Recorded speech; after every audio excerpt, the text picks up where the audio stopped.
भांडूपमधील कुख्यात गुंडानं आपल्या नावावरती असलेल्या गुन्ह्याची कलम लिहिलेला केक कापून वाढदिवस साजरा केलाय आणि हा प्रकार समोर आलेला आहे. आता झिया अन्सारी असे या गुंडाचं नाव आहे, तर त्याच्यावरती 8 गंभीर गुन्ह्यांची नोंद आहे. काही दिवसांपूर्वी झिया अन्सारी कारागृहातून जामिनावरती बाहेर आला, मात्र त्यानं पुन्हा दहशत निर्माण करण्याचा प्रयत्न केला आणि याची गंभीर नोंद पोलिसांनी घेतली आहे. त्याला तडीपार करण्याचा प्रस्ताव तयार करण्यात आला असल्याची माहिती पोलीस अधिकाऱ्यांनी दिली आहे.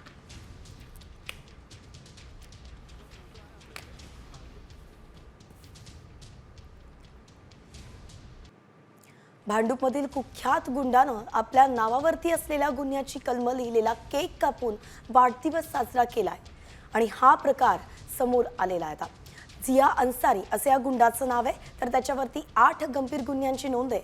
काही दिवसांपूर्वी झिया अन्सारी कारागृहातून जामिनावरती बाहेर आला, मात्र त्यानं पुन्हा दहशत निर्माण करण्याचा प्रयत्न केला आणि याची गंभीर नोंद पोलिसांनी घेतली आहे. त्याला तडीपार करण्याचा प्रस्ताव तयार करण्यात आला असल्याची माहिती पोलीस अधिकाऱ्यांनी दिली आहे.